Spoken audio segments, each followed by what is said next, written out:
So, what can you tell us about the EA game hack? Very curious Uh, about that one.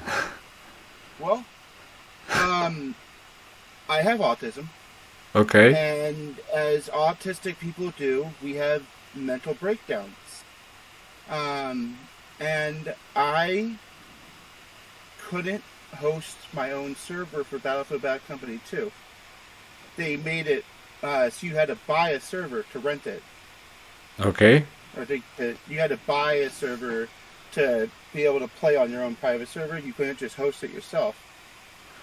And it was offered by So EA themselves? yeah, EA themselves they licensed out to hosting companies Okay. to host the game, and then you had to go to those hosting companies to rent servers. It's a common model now. A lot of companies do it now, but back then it was rare. Yeah. EA Games was one of the first to do it, and so as anybody would who loves modding on Battlefield, I I did some magic, and I ended up in this company called Pogo. It was some EA Games online web game site. They had like Draw My Thing and all these different web games, Okay. and I got into that, and then from there I escalated to all of EA Games. I was in EA Games for 4 years almost before they kicked me out. Okay, that's crazy. So you could just see everything that's on the servers and have a look Oh at them? yeah, I had access to everything, like their repositories, everything, emails, servers. I even had access to Dice Okay. and their distribution servers.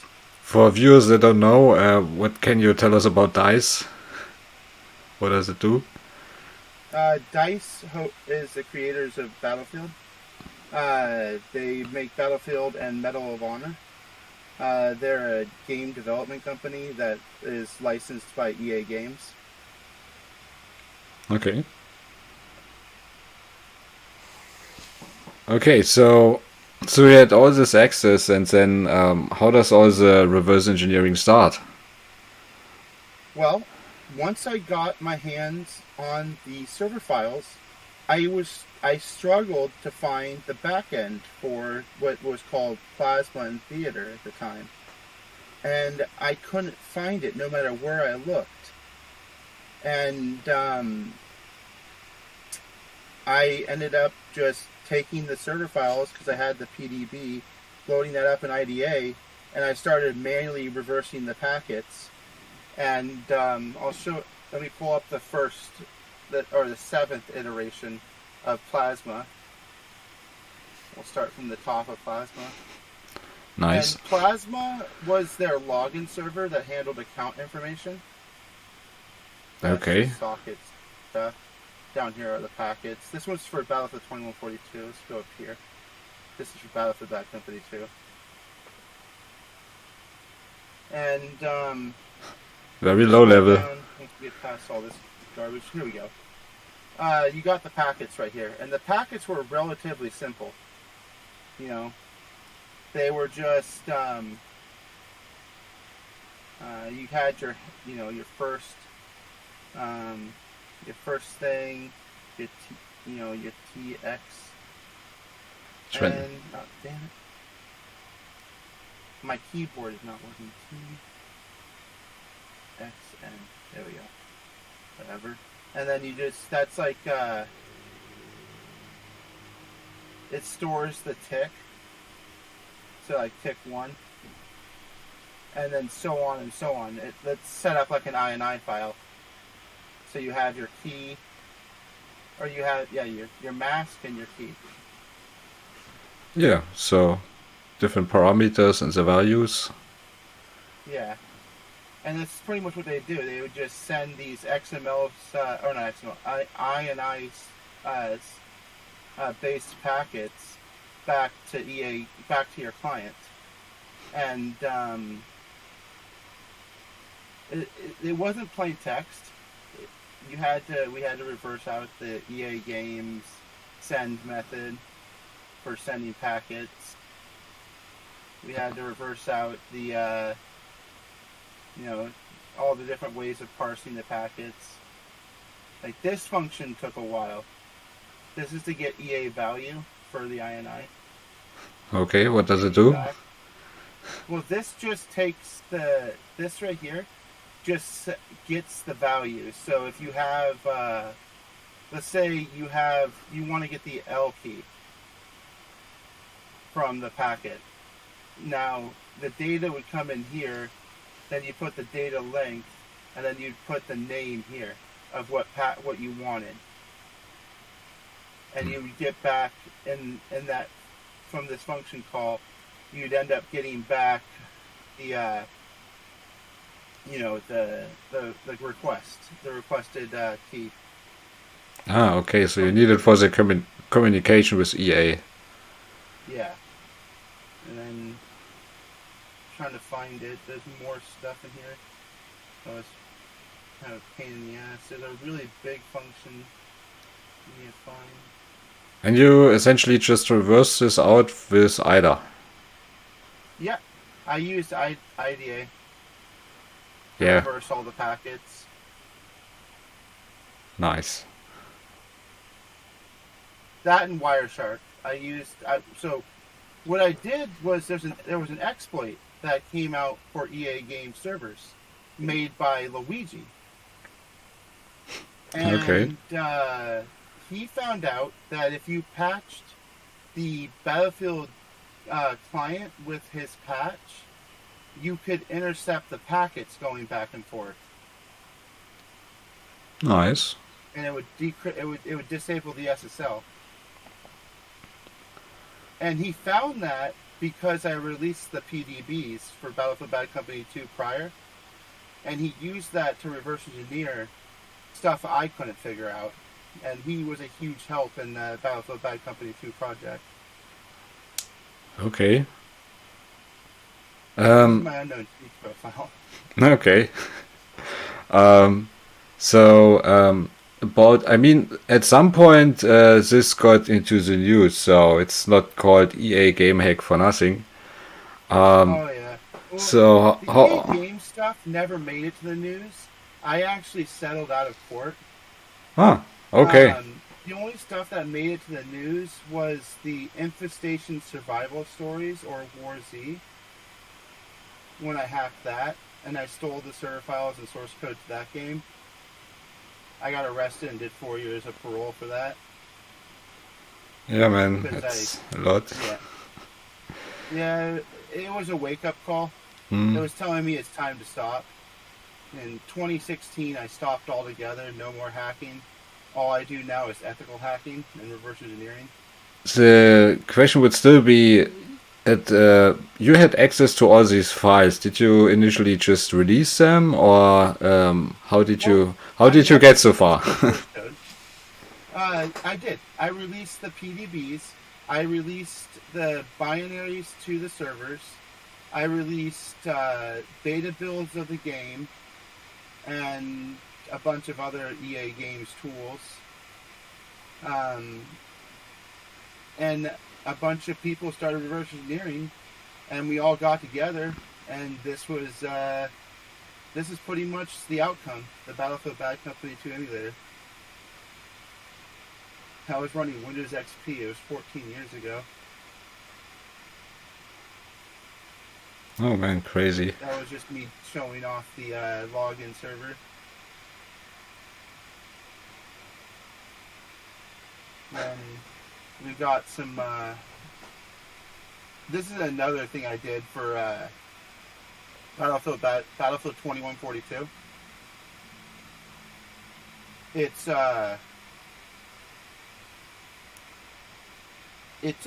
okay, so you know how like when you log into a game, what EA Games did was they screwed up. They used what was it called? GameSpy for server listing and Plasma for account management.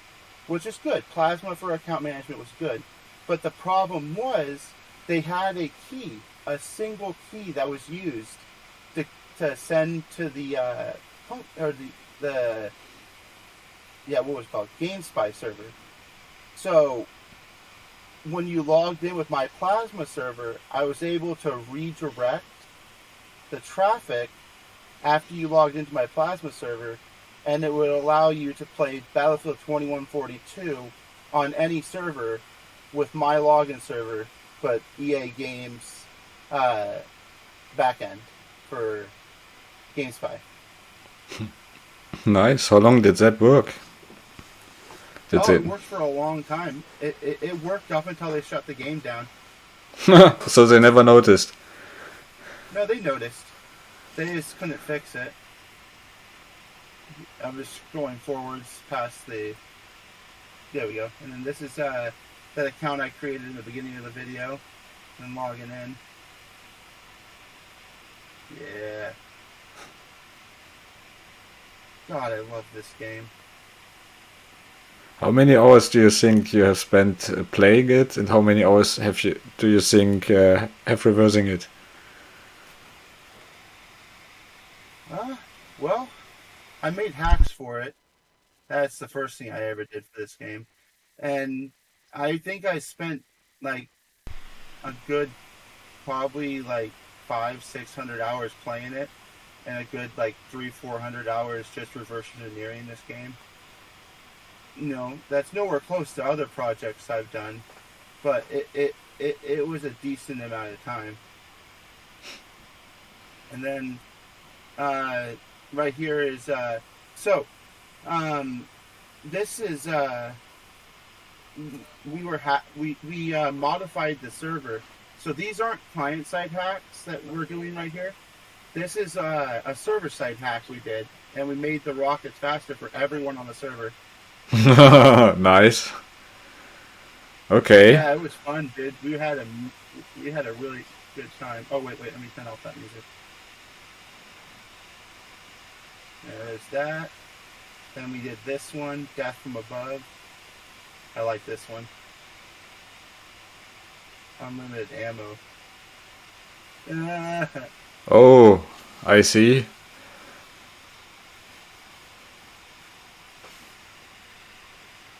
This video didn't do very well. It only got 700 views.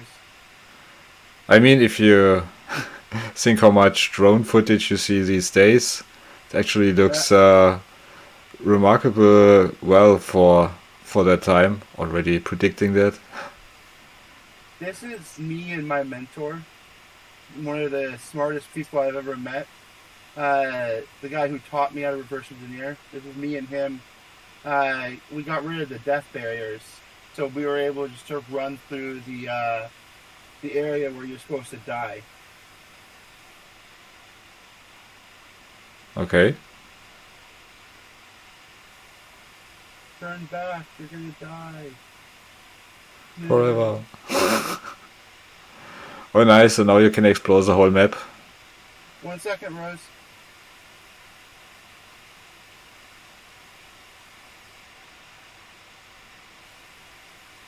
Yeah, it keeps counting back up, and then it goes away after a little bit. You scroll forwards. Yeah, it just keeps counting. That's just us and the death barrier. That was fun. We also, when we were reverse engineering the Battlefield servers, we also found another 0 day, which was a buffer overflow that allowed us to crash the EA game servers whenever we felt like it. Huh. I mean, yeah.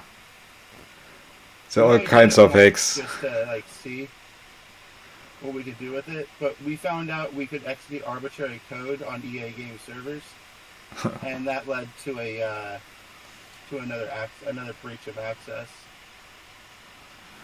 Yeah, I was just thinking about that. Oh, another way to access a server that you're not allowed to access. Nice. Yeah. When you were in game, you were able to to send data. And so what you do, you would, as you were dying, you would send a command. Like it would, as you were dying, you have to be dying, and then you would hook this function, and then just send through like 247, 248, somewhere around there, zeros, and then with malicious code, and it was done. It was over. Yeah, I mean, you still have to write malicious code, but at least you have a way in. Yeah, this is one of the first websites I ran for Emulator Nexus. It was for Battlefield Bad Company 2 and Raiders at this point. Oh shucks, too bad that didn't work. But this is the Rise of that's the game I got arrested for. Oh. And then this is one of our websites in 2013. Then this was 2012 when I also emulated Star Wars, The Old Republic. I never finished it. I just got enrolled, and it's just a sandbox right now. Huh. Okay. And then another, this was our final Battlefield Bad Company 2 site we made before it was taken over by No Fate and Kiwi Dog. They kicked me off the team after I got arrested and commandeered the Emulator Nexus, which is okay. I mean, I get it. I was a bad apple. What can you tell us about the people at the time when you were doing all of this? You already told about your mentor and other people you work together with. Okay, how are they? How did you find these people? Did they come to you? No. I went to everyone. I acquired. So there was this thing called Call of Duty private servers for Modern Warfare 2, and a guy named NT Authority who was running that project. And I went to him asking him if he knew any other reverse engineers, and he was getting sued by Call of Duty or Activision, and so everybody was dropping off the project. And he told me, well, I got a guy, his name's No Fate. And No Fate was pretty cool. And he helped me out a lot with building the infrastructure for Battlefield Bad Company 2. My mentor, I'm just going to say the first half of his name, not his full name, Mojo, was he taught me so much. If it wasn't for him, none of this would have been, like, the hacking would have been, but, like, reverse engineering part, I wouldn't have been able to do any of it. Like, with his help, between No Fate, Kiwi Dog, and Mojo, and a few other guys, like Timsy and a few others, I can't remember their names, they weren't involved in any hacks, but they were involved in reverse engineering and actually, like, learning from the PDB. You know what I mean? Yeah, I mean, it's like having source code. Yeah. Oh, yeah, PDBs are like gold, dude. I used to deal in them. I used to sell them. I used to trade them. Like, they're gold. They literally are. They give you every single function name and structure, everything for whatever you're working on. Yeah. Sometimes even developer comments are even still saved. So, okay, nice. But you did get not sued, but you got prosecuted, right? Yes, I did 4 years of parole for hacking the War Z. Yeah. Wait. Survival stories. Please get us into it. How so, I mean, we know you leaked these files, kind of get known that these are out now. How did they find you, and what was the day like when they knocked on the door, or how did that happen or went down? Okay. Well, I actually ran from the police, and when they raided my group home, but we'll get to that in just a second.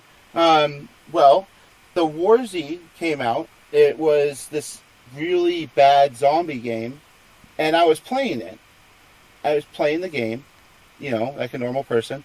And Hmm. I come around the corner. I go into a house, and I come around the corner, and there's a guy just standing there, and I get scared, so I kill him. It turns out to be the CEO of the company, and he bans me for spawn camping him. What? I mean, how bad Yeah, luck can you have? yeah. So I again had a mental breakdown over it because I just spent $50 on this game. I was so pissed. I said, you know what? You know what? I'm just gonna steal it. So, uh, I I did research on him. I found all the other games he hosted, and I found a game called The War Inc. And it was using a V bulletin form. And I so happened, luckily, to have a 0-day MV bulletin at the time that wasn't public yet, so it wasn't patched. I used it to dump the database from War Inc. and idiots, these sorry, wrong word. These people weren't very intelligent. They reused their password. Oh, that's bad. All of the employees did it. The owner, the CEO, everyone reused their passwords across the board, Okay. everywhere. Their Dropboxes, their GitHubs, their emails. Some default passwords like admin or so. Nah, there were more advanced passwords than that. So, It's just the vBulletin exploit was how I got them. Was I just dumped the database and I cracked the MD5's results to reverse to the password, mhm. and then from there I escalated. I escalated from War Inc. into their it wasn't GitLab or GetResponse or any of that like stuff. They were using I think it was like Vista something. It was some weird SVN host. Hmm. And I got access to that, and I dumped all their game source codes: War Inc., War Z, some weird robot game they were building, Nice. and I then proceeded to create a competitor Okay. That's for okay. free. Oh, that is. Oh, if you cut into business, that is usually not a good idea. Yep, and that's what led up to my arrest. There was multiple things they came down on me for, because I also hacked Star Trek Online and Neverwinter Nights and stole the source codes to those games. And I had access to a employee at Cryptic Studios, and they were talking to the cops about raiding me, and they were just about to get the warrant. So I packed my bags and I ran. Okay. How long did that work I out? made it to Colorado, and I was there for 8 months before they arrested me. Wow, that's actually pretty impressive. 8 months. Yeah, Also, 8 months is a long time. yeah, off the grid, you cannot really call anyone or leave traces. You can Yeah, only pay in well, they cash. got how they. Yep, I did really good until that last. I used an ATM. I thought I was safe, and 8 months in, I go and I use an ATM to pull some money out of my bank account, and it flagged, and they came and got me. Man, that is crazy. But yeah, ultimately, it's just you make one mistake and they get you. Yep. Okay, crazy. Um, can we go back to when you learned reverse engineering? I guess you were not born with it, so what was your first Yeah. memory to reverse something, or that reverse Well, engineering exists? the first time I learned about reverse engineering was when I got my original Xbox in 2001. And Halo, when did Halo 2 come out? Because it was Halo 2. When did Halo 2 come out? I'm just looking it up. 2004. So yeah, it was 2004, not 2001. And because it was right after Halo 2 came out, and I got into matchmaking, and I met some guys who I don't want to say their names. They were from the Deface security team, and they taught me how to hack in Halo 2. And Yeah, I mean, heck, how did you write your first DLL that gets injected? Did you took the exe? With the Xbox, you didn't really write DLLs. You hijacked for Halo 2 specifically. You modified the map files, so you had to reverse the map files and then change information in the map files themselves. Ah, so you just go ahead with a hex editor to reverse that. Ah, That's my first experience. okay, I can see that. Nice. And when was the first time you opened IDA or IDA? I have to say 2009. Same year. And what? The same year. No, that 2004. Oh, sorry. Was when I first, yeah. It was several years Oh, later sorry. when I learned about IDA. Never mind. Okay, I mean, getting from a hex editor to IDA is a big step. Oh, yeah. I had to learn how to program in that time. Like, I didn't know how to program, like, back then, 2004. I learned how to program over the course of, from, like, I started in 2004, and then the first game hack I ever made was with IDA, and it was for Medal of Honor Spearhead. And I believe that was 2009 or 2008, one of those two. And I made game hacks for it, and I joined a game hacking group, or a griefing group in Medal of Honor Spearhead, that would go around using hacks and, grief people, like kill people with them to be douches. And I was one of the developers who was developing those cheats after I learned C++. Okay. At least you had fun and you learned something. Oh, yeah. So, okay. When you, get started with a new project, like say I have this game I want to reverse engineer and want to look into the exe file or something. Back then, you always said you started with a hex editor and worked yourself up to IDA. But what was your average thinking on how can you modify something? Before you didn't know if it was possible, you tried it out and then it actually worked out. So how did you approach this? Well, I approached it because I was taught. I didn't know about hex editors or any of that until the person on Halo 2 taught me about it and showed me how to use them. So you're just He taught me. So you're just very programmable. You programmed yourself or let yourself program by people that already knew. Yeah. Okay, nice. Just learning something, no matter how, and you getting ahead. Now looking back, you obviously understand it all a lot deeper and can tell more about it. But back then it was just 100%. This magic new tool, and you suddenly have power that you can do something with. You can change stuff in your favorite game. Oh, dude, when I learned IDA, it was a game changer, dude. When I got IDA, it literally, learning assembly was hard.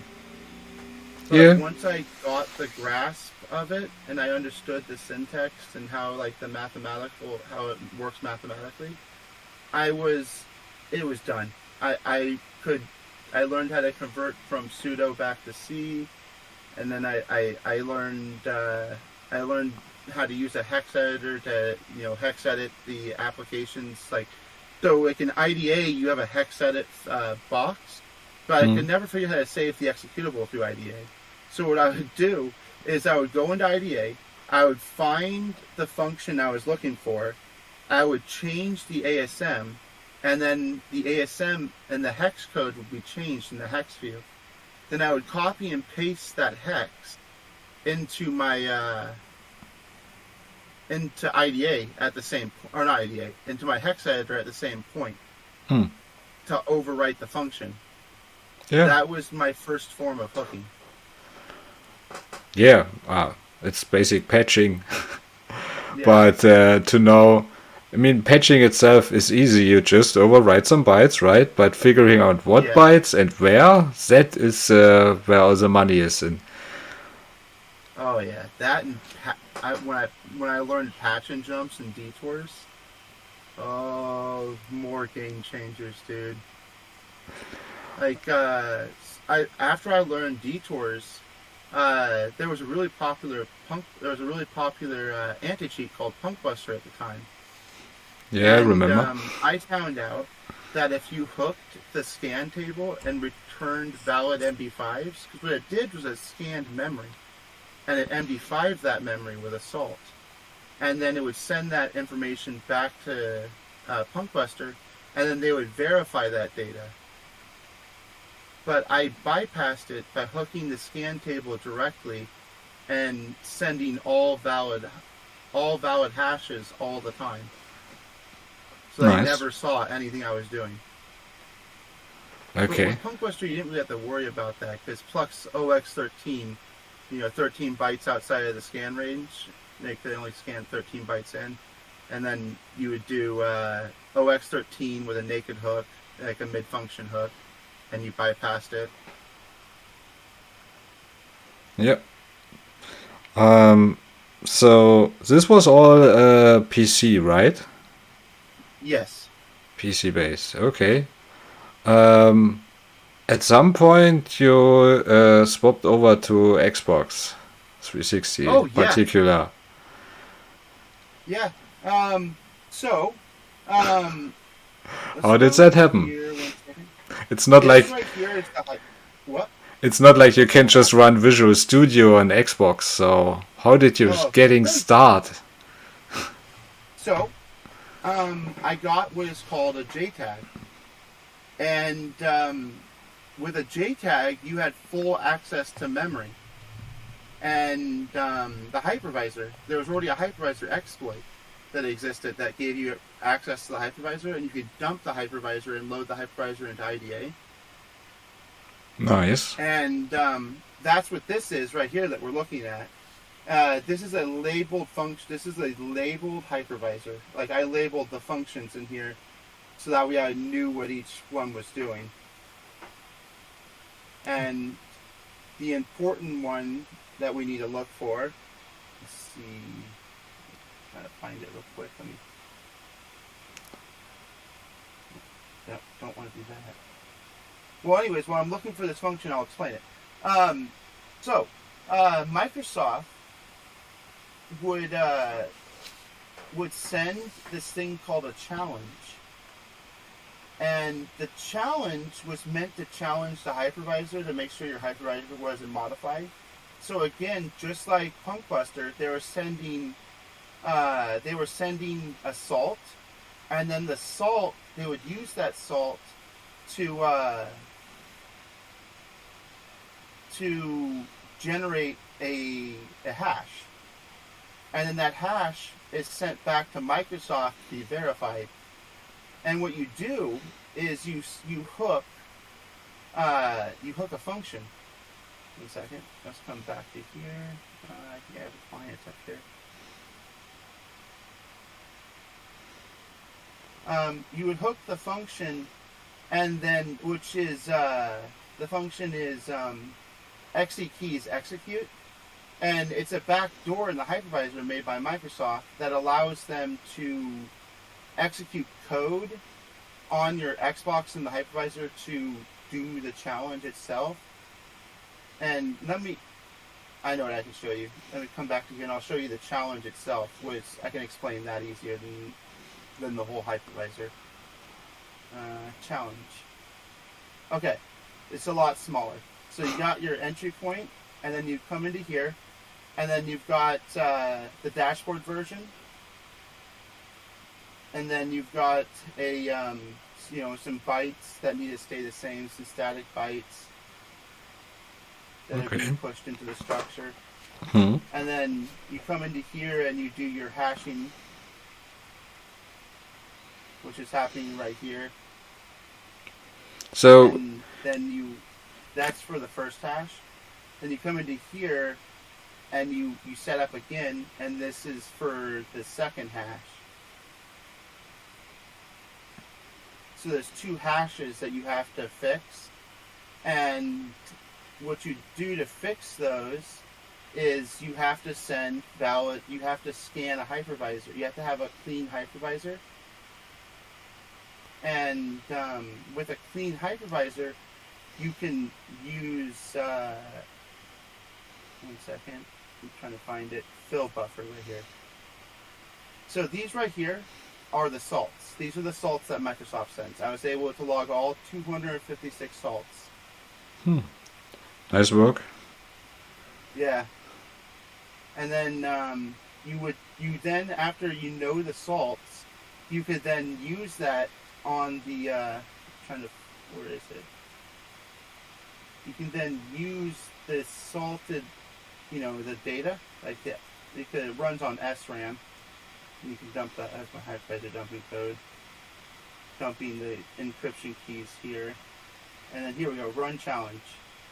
So this is the structure of the challenge, actually keys challenge. So you get your header, you get your result, you get your magic, you get your version, your QFC, your bootloader flag, your kernel version, your updates, whatever, your hypervisor flag, your consoles, you can see. Yeah. And then the 2 important things are down here. Right here is the ECC hypervisor diag. And that's the most important one, because that's the one you have to get right. This one down here it's important, but it's not as important. Just you get it wrong, you still get banned. But if you get this one right and you get this one wrong, you're banned within 2 days. So you have to have this hash and this hash right. And so we come into here, and then right here we have exekeys execute, where I'm doing a type dev to call the function directly from its ordinate in XEX or in the XEX, and from there I run the challenge with the hypervisor. My challenge, my hypervisor, and it runs the challenge and then gives me back clean data, as long as my hypervisor is clean. So, this is the dumping routine. Quick question. So, this code, is this injected, or with your JTAG, how do you execute this? Well, this is a plugin. So with the Xbox, you don't inject. You compile an XEX, and you put that XEX in the launch INI. And with the launch INI, it makes it so that way you can run plugins in the background. And essentially that's what this is. It's a plugin, and it just loads and then runs the challenge. Okay. Just some more information I put about it, breaking it down a little bit more. So essentially you're dumping the hypervisor intact before you modify it, so you have valid input for your hashing. Oh, well, no. We have to manually clean the hypervisor. Because in order to get the hypervisor, you have to break the system, which breaks the hypervisor. So you have to use a tool like this called, what I have is HV Cleaner. And you take a dirty hypervisor. Let's see, is it in this one? No, it's just the rotating thing. No, where is it? Clean hypervisor right there. No, it's not. Clean hypervisor. There we go. So what this is doing is it's taking, it's creating 2 buffers. it's taking the system hypervisor, and it's taking a clean hypervisor. So what I call the clean hypervisor, which you can't use, is a base hypervisor in this instance, which is an unexecuted hypervisor. So it just has, the functions intact with no keys activated. But you don't need, all you need is the functions intact to return the functions to their original state. So you take the base hypervisor and then the system hypervisor, because you need the keys out of there. So you take the initialized keys and you merge them with the base hypervisor. And this is pretty much the routine right here. These are the offsets that starts at 0, goes to FFF. This one starts at 0, goes to 20. And then we got this one, starts at 1000, and then, so on, just cleaning those parts of the hypervisor. Yeah, I assume you had to edit them to dump them to be able to break the system. Yeah. Interesting. I honestly haven't worked with hypervisor yet, so this is all new to me as well. Yeah. Well, here's the function where it actually does the cleaning. Go clean.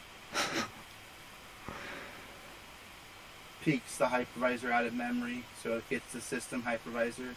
Then it takes the base hypervisor out of the game directory, takes the salts and the challenge, and then it just runs all that data back through, and then dumps them into these folders for my API. Oh man, that is crazy. Where did you get the knowledge to write this? Or how did that... Where did you start writing this? Ah, okay. My mentor helped me. He taught me everything about the Xbox, PowerPC, and like how to actually clean the hypervisor. He taught me information about like RSA, how to reverse engineer. Taught me a lot of stuff. Man. I'm incredibly grateful to Mojo, and I always will be. He doesn't talk to me anymore, but I still love him. Let's see. Maybe I can get him to get interviewed. See what he has to say. That'd be funny. Alright, so you are able to patch a hypervisor, which is the highest security part of the Xbox 360. What did you do with it then? Well, I started a service called XBL Hammer, and I sold people the ability to stay unbanned from Xbox Live. So they would run my XEX as a plugin, and they would be able to take their JTAG or RGH onto Xbox Live without the fear of being banned from Xbox Live. That's pretty impressive. And I had some of my customers make it up to 280 days. Okay. Well, I don't know how long the numbers are if you try to do this without. But I guess... Without it, you get 3 hours. Oh, wow. Great. Until you buy a new Xbox, right? Yeah, until you buy a new Xbox. Man, that's crazy. Okay. So, how long did that run? How long? From 2010, I believe, to 2014. Okay, and it probably stopped then when you got arrested? Yep. I stopped everything when I got arrested. Ah, well, good choice. Better for you. Yeah. Okay, what else can you tell us about yourself? What's your background? Well, I have a background in computer hardware and electrical engineering. I enjoy soldering and building hardware as well as fixing retro hardware. I like retro hardware because it's single-sided PCBs. You know what I mean? Like you can actually see the traces, and it's nice because you can follow those traces and fix the problem. Yeah. And very old consoles don't have an online service that could go offline Yeah, one day. it can. Yeah, they don't have an online service that can go offline. I can mod them, I can exploit them, I can hack them, and I won't get in trouble because I mostly deal with Amigas, and the Amiga is from the Commodore line of computers, and it's my favorite system right now to exploit and poke around in, reverse engineer in. It's a 16-bit system, and that's what I do these days. Is I'm finding quality of life upgrades for the Amiga. Yeah, it would have been my That next night. question. What are your current Sorry. projects? What are your plans? What are you doing now? Yeah. Well, mostly playing video games. A lot of video games. That's solid Uh, choice. that night, I work in IT. I work for several different beauty salons, and I do their point of sale systems, keep their security systems online, and work on their computers. Yeah, I mean, you should know about security and how to Oh yeah, protect against people like you. yeah. None of my clients have been hacked. Congratulations, that's some solid business. It is. All right, where can people find you these days? Are you still online? uh, yeah. Some. I have my own Discord. I have the Evil Source Discord, which if it's okay, we can link in the bottom. Yes, I will. Um, there's that, and I stream on Twitch at Play with G91, and I have my YouTube channel, Domo the Autistic IT. All right, I will link it everything in the description. So, Thank you. thank you for your time. Thank you for the interesting stories. And yeah, have a nice day. You too, my friend. Thank you for having me. Bye. Bye.